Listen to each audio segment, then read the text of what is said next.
আসসালামু আলাইকুম এভরিওয়ান। আজকের ভিডিওটা তাদের জন্য যারা মাইক্রো ওভেনে কেক বেক করতে পারেন না। 2টা ডিমের কেক আজকে তৈরি করব, আর সেজন্য কিন্তু অবশ্যই নর্মাল টেম্পারেচারে থাকা 2টা ডিমই নিয়ে নিয়েছি। ডিমগুলোকে আমি কুসুম সহই বিট করছি। আর যখন দেখবেন যে 1 মিনিট থেকে 1.5 মিনিট বিট করা হয়ে গেছে, তখন আর কি আপনাদের পছন্দ অনুযায়ী আপনারা যতটুকু মিষ্টি খেতে পছন্দ করেন ঠিক সেই অনুপাতে দিবেন। আমি এখানে 1 কাপ পরিমাণ চিনি কয়েকবারে আমি আর কি দিয়ে ব্লেন্ড করে নিচ্ছি, যাতে করে প্রপারভাবে চিনিটা গলে যায়। চিনি যখন পুরোপুরি গলে যাবে ঠিক তখন আর কি সয়াবিন তেলটা দিয়ে দিতে হবে। আমি এখানে ইউজ করছি 2 টেবিল স্পুন পরিমাণ সয়াবিন তেল। তেলটা কিন্তু অনেকে আছে যে একদমই ইউজ করে না। তেল ব্যবহার না করলে যে কেকটা হবে না এমন কোনো কথা নাই। আর আমি এখানে কিন্তু বানানা যে এসেন্সটা আছে ওটাই আর কি দিয়ে নিলাম। আপনারা যারা বানানা এসেন্সটা ট্রাই করেন নাই তারা কিন্তু করে নিতে পারেন। বানানা এসেন্স দিলে কিন্তু কেকের টেস্টটা অনেক গুণে বেড়ে যায়। এখন আমি শুকনো উপকরণগুলো ঢেলে নিব। তো সবার প্রথমে আমি 1 কাপ আটা দিয়ে নিয়েছি। আমি বরাবরই আটা দিয়ে কেকটা তৈরি করি। আর 1.5 চা চামচ মতো দিয়েছি বেকিং পাউডার, তারপর 2 টেবিল স্পুন পরিমাণ কর্নফ্লাওয়ার দিয়ে তারপর সামান্য একটু লবণ দিয়ে একটু নেড়ে চেড়ে নিয়েছি। এখন ডিমের যে মিশ্রণটা করে রেখেছিলাম ওইটার ভিতরে শুকনো উপকরণগুলো একটু একটু করে দিয়ে তারপর মিশিয়ে নেব। তো এখানে অল্প অল্প করে না দিলে কিন্তু ডিমের মেরাংটা নষ্ট হয়ে যাবে। আর অবশ্যই আলতো হাতে এটাকে মেশাতে হবে, তা না হলে কিন্তু মেরাংটা নষ্ট হয়ে গেলে কেকটা কিন্তু ভালো মতো হবে না। সমস্ত শুকনো উপকরণ মেশানোর পর যদি আপনাদের মনে হয় যে না বেটারটা অনেক বেশি ঘন, তো সেক্ষেত্রে আপনারা কিন্তু দুধ ইউজ করতে পারেন।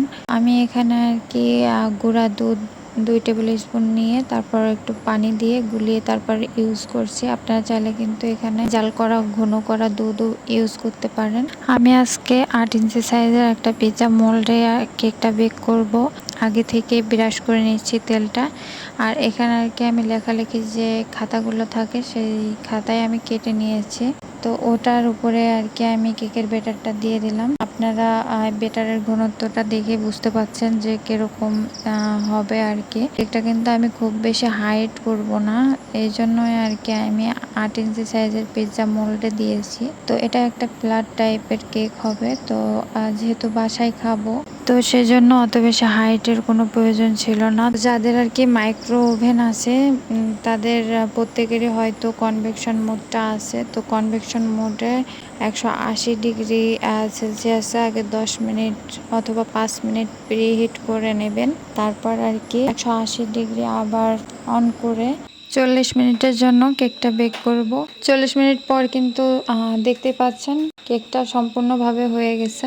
আর আমি একটা কাঁটা চামচ দিয়ে দেখে নিলাম যে কেকটা একদম পুরোপুরি হয়েছে কিনা। তো 40 মিনিটে কিন্তু কেকটা সুন্দরভাবে বেক হয়ে গেছে। আর বেক হওয়ার পরই কিন্তু আমি মোল্ড আউট করে নিচ্ছি। অনেকে আছে যে ঠান্ডা হওয়ার পর মোল্ড আউট করে, তো আমি খুবই তাড়াতাড়ি মোল্ড আউট করে ফেলি বেক করা শেষ হওয়ার পরই। কেকটা দেখতে কেমন হয়েছে আপনারা নিশ্চয়ই ভিডিওতে বুঝতে পারছেন। তো তারপর একটু দেখিয়ে দিচ্ছি কাছ থেকে। কেকটা আমি 2টা স্লাইস করে নিব। কেকটা আমি একটু ক্রাম কোটিং করে নিব। আর যেহেতু বাসার সবাই একটু ক্রিম দিয়ে খেতেই পছন্দ করে, তো সেজন্য আমি ক্রিমটা আর কি ইউজ করব এখন। তো কেক হওয়ার ফাঁকে ফাঁকে আমি ক্রিমটা তৈরি করে নিয়েছিলাম। আর এখানে আর কি সুগার সিরাপটাও তৈরি করে নিয়েছিলাম। এখানে আর কি 2 টেবিল স্পুন পরিমাণ চিনি নিয়ে নিয়েছিলাম আর পরিমাণ মতো পানি দিয়ে সুগার সিরাপটা আমি বানিয়ে নিয়েছি। অনেকে হয়তো জানেন, অনেকে হয়তো জানেন না। সুগার সিরাপ বানানোটা অনেক বেশি ইজি। সুগার সিরাপ না দিলে কিন্তু কেকটা খুব বেশি ভালো লাগবে না খেতে, তো উস্কো খুস্কো লাগবে। তো সেজন্য সবাই কিন্তু ট্রাই করবেন সুগার সিরাপটা সুন্দর মতো কেকে দিয়ে দিতে, যেন কোনো জায়গায় বাদ না যায়। তো প্রথম স্লাইসের উপর আর কি আমি ক্রিমটা ভালো মতো করে কোটিং করে নিচ্ছি। আর হচ্ছে আমি আজকে প্লেটের উপর রেখে আর কি কেকের ডেকোরেশনটা করে নিব। আর আমি আজকে কিন্তু তেমন কোনো ডিজাইন করিনি কেকে, জাস্ট ক্রাম কোটিং করে তারপর হচ্ছে নর্মাল ফ্রিজে আধা ঘন্টার জন্য রাখার পর খেয়েছিলাম।